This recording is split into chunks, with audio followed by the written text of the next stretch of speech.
Right, good morning everyone, and welcome back to another instalment of Triumph TR7 1980 Tibby. Now, took the car to Mt Edgcumbe last Sunday, which was the 7th of August, and had a good run out, and I was on just a pitch with a chap I met who's starting up a storage company called Driven, and another chap called Adam and Jack. Nice guys, and I had a pitch with them, so it was a great day. And the car did spark a lot of interest. And what I found with the people that came to look at the 7s, there was another 7 there, a lady called Julie, and with a V-Reg Triumph TR7.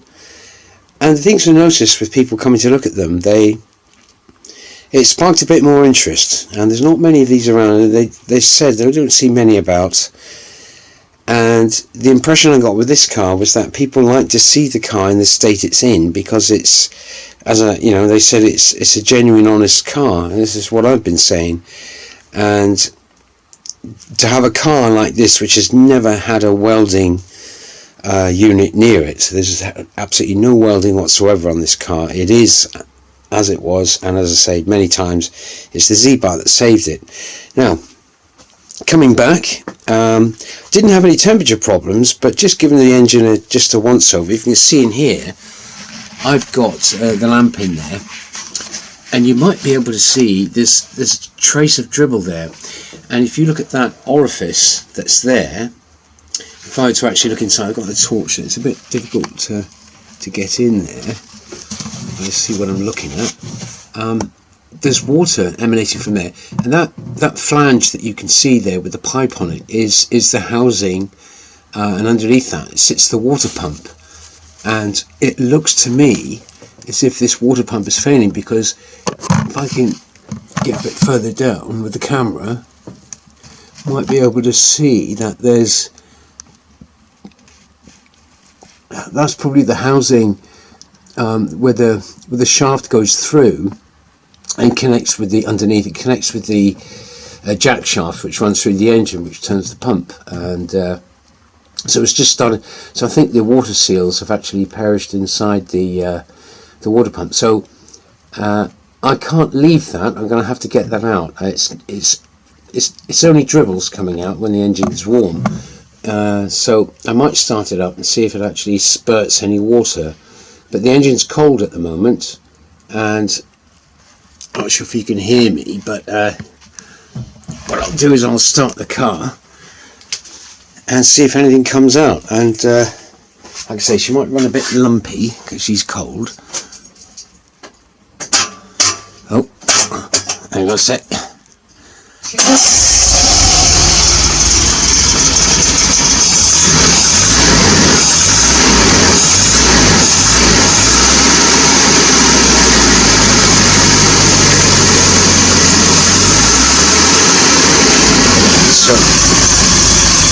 Just let it heat up some and see if anything starts to come out.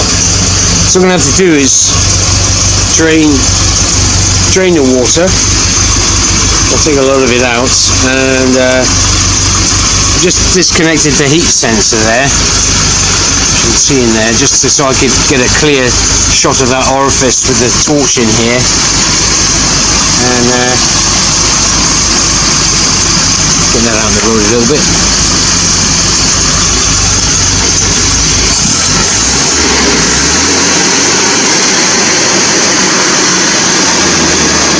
See if I can see anything coming out.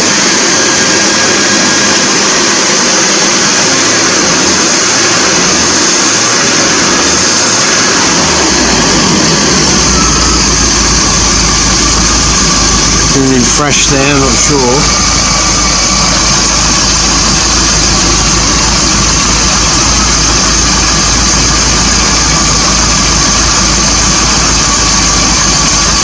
Probably as it heats up, possibly, but once the thermostat, well, shouldn't matter if this is open or closed, the thermostat, because she's circulating inside the block anyway. But what's going to have to happen is to get to the water pump housing, all this, I have to take off the induction manifold. I can probably take that off and disconnect some of the ancillaries, especially the water pipes, and I don't have to take off the carburetors or dismantle them. I can take the whole thing off and put it to the side, so or just bring it forward. There's the main return pipe coming from the radiator into the block. That'll run cooler than this one, and that's going straight to the water pump. And they are notoriously difficult for getting out. There's a left-hand threaded bolt on the screwing bolt for the vane, and that comes out, and then you've got to use like a sliding hammer to get the thing out. I'm going to see how I get on with that. I'm not going to prize it out by any means, but I've got parts on order now from Rod Sport for a service kit for the water pump. I'm just going to see what it looks like. I expect it to be in good condition. I'm not going to film the dismantling of it. There's plenty of videos up there you can see on YouTube regarding the dismantling of it. But if I come across any problems, I'll certainly film it. So at the moment, I don't think we've got anything coming out. I might just leave it running for a little bit to see if certainly when it's all apart, I'll certainly do another video. This is, 42 years old, and give it a good run on Sunday. I thought she was pinking a little bit, and maybe I need to tweak the carbs again and go through the setup again. I can do that. It's not a problem. But yeah, it's a nice run. You're taking it nice and easy. Like I say, I was pleasantly surprised with the responses I got from certain people of an age group. They said, yeah, I remember these, my dad had one, and I had a few of these when I was younger, and yeah, it was my dream car as a kid. Oh, nightmare, I'd say. But yeah, so I'll let the engine warm up a bit, and if I witness anything coming out, I'll certainly get it back on. Okay, thanks for now. Well, the engine's up to temperature now, pretty much, and sod's law, there's nothing coming out, and nothing further that's come out, and I'll put the temperature sender back in. That's the cable there, you can see, and the I'll get down there a bit more. Nothing coming up. That's the overflow pipe for the float chamber for the carburetor. Get that out of the way.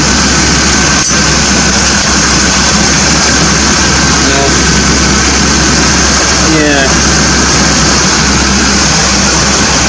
Nothing I can see coming out.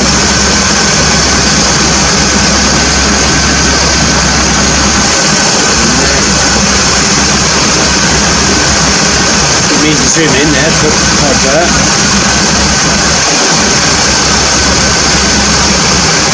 Again, this here is that's the water pump housing. Nothing's coming out again, and temperature's there in the centre, so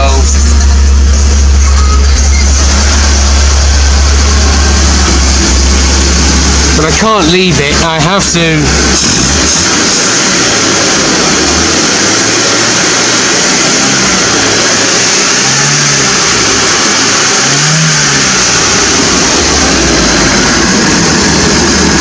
not a drop. That's typical. Now, I'll just turn the engine off a minute.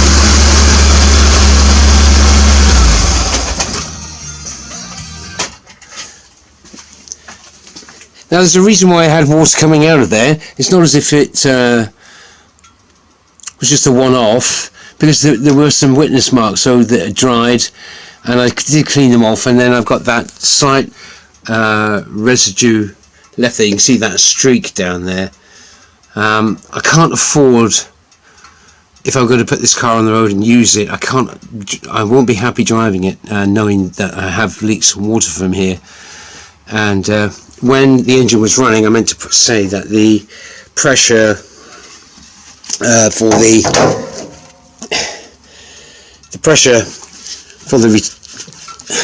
supply and return was pretty good once they got to temperature and the thermostat opened. So I can't afford not to do it. So even if it's exploratory, if that does fail and I'm on the road, I can't do anything about it on the side of the road. It have to be a recovery. So yeah, I'm going to have to bite the bullet and get it out. So that's where I'm at. Bad news, but this is what you get, and it's how you react to it is the important thing. I can't ignore it. I have to check it out. Okay, so with that, I'm going to start stripping it down, and I'll get back to you all when I get back to it. Alright, cheers for now. Bye. Okay, here I am back to it. The inlet manifold is off now, and I've got to the water pump. This is where the water pump, and let me get my lights on here.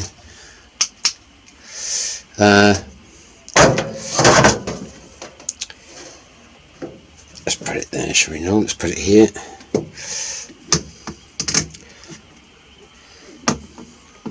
He says, let's put it down here. I put big magnets on this, it's still not wanting to stay. Nope. Okay. Put it there. Right. So, this is the water pump housing. I've got I sprayed these up a little bit and left them. This one at the back here is a bit temperamental to come off. It's a bit tight, that one. These two have cracked a little bit, and this one seems a bit tighter. And I don't want to actually round off this bolt here, so I've got some more spray on there. I'm going to be a bit patient with that one. I've managed to get everything to the side. Obviously all the pipes are disconnected. I've got the fuel pipe all capped off, and I've taken the fuel pump off down here because I've got a new gasket coming for that. I think this was dripping, as I mentioned before in a previous video. This is the mechanical fuel pump which sits here.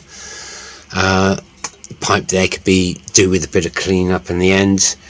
I'll do that once I get this off the housing. I know when you take the 3 bolts off, it doesn't actually pop. They are got stuck down with the varied gaskets, and you'll see the impeller underneath when this comes off eventually. And yeah, so I drained the system obviously with water, and you can actually see this is the inlet ports for the might be able to see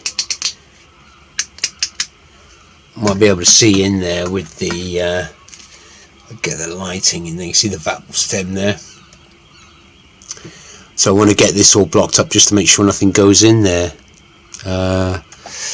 Yeah, it's not looking too bad. You can see how all the inlet ports are carbonated as she's gone in, you know, as it's blowing and stuff. You know, that's the water jacket there for the head.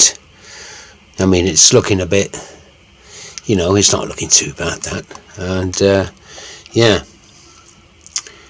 that looks a bit more of a deposit, carbonized deposit on that valve top compared to this one. So I'd say that's the I don't know if that's the exhaust or the, I'd have to look it up to be honest with you. But yeah, looking between the two, 1, 2, 3, 4 on that one, I can see on the other side there, can't see it, but that's the remnants of the gasket on there. I'll have to clean up all this here. Once obviously that's all going to be done, I'm going to block these up just to make sure nothing inadvertently gets into there. And yeah, so patience is the order of the day to get this off. So that's where I'm at, and I've just rested all the inlet manifold against that there, so there's no point dismantling this whole thing. and I just plonk it back on, and the hardest one to get to is this securing nut here. But you know, it is what it is, and I can't leave it. I've got to get it sorted, so that's where I am. So I want to get all that off, and hopefully get the impeller out with a slide hammer. I'll then obviously get the parts from Robsport for the service kit for that, with new seals. I'll do another video. Okay, so that's it for now. We'll see beneath it. We'll see the state of the impeller assembly when I get it out. I'm sure I'll find the root cause of why I'm getting that slight drip every now and then.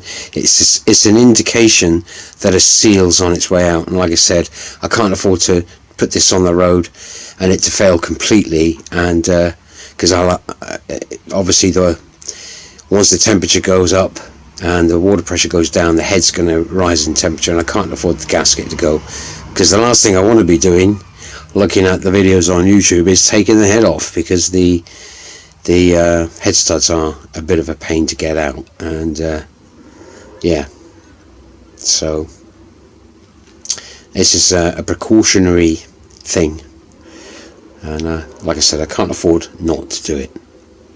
Alright, so I shall leave it there for now, and wish me luck. Thank you very much, and goodbye. Okay, back again. I managed to get that last bolt out here.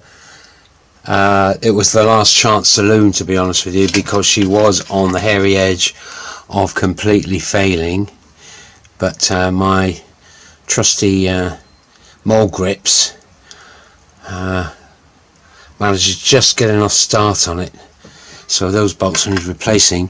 And then it was the point of getting this off, and what I did do with my trusty throbby whacker was I tapped it left and right, and she started to rotate on top here like so, and back and forth, and then she loosened up, and then I was able to pop it off. And down below, as you can see, where the 12 vein impeller is, just in there. And what I found with the underneath, this sits inside obviously, and I can't say whether this was this effect on here. Not sure you can see that, if that's something that's during the manufacture it's pitted, or there's something that's if it's been etched away, or corrosion, or if it was there all the time. In the big scheme of things, I'm not sure if it's going to do any damage, but I would say, or render the water pump housing useless. I really couldn't say. So it's either the build up on these veins, something came through, but it looks too sort of rounded off, or not exactly. What's the word I'm looking for? It almost looks as if it's etched away, as if it's corroded, not been, you know, you would expect a more of a scratching effect, as opposed to a sort of like an erosion type of hole in that surface there. But it certainly wasn't leaking from this. I mean, there was the gaskets on there, all have to be cleaned up. I've got the bolt loose. That's you have to turn it to left-handed thread to get it out. Now what happens is this thing's got to come out, and she's quite tight, and it needs to come up sort of perpendicular. You can't do it at an angle, so she won't give. And she's in there against what I say is the jack shaft underneath the drive gear, and she's quite tight, and there's a block bushing as well where it sits in, so if there's any corrosion on that or build up over time, over the 42 years, it's making it a bit more resistant to come out. So I'm going to see what I can do with that.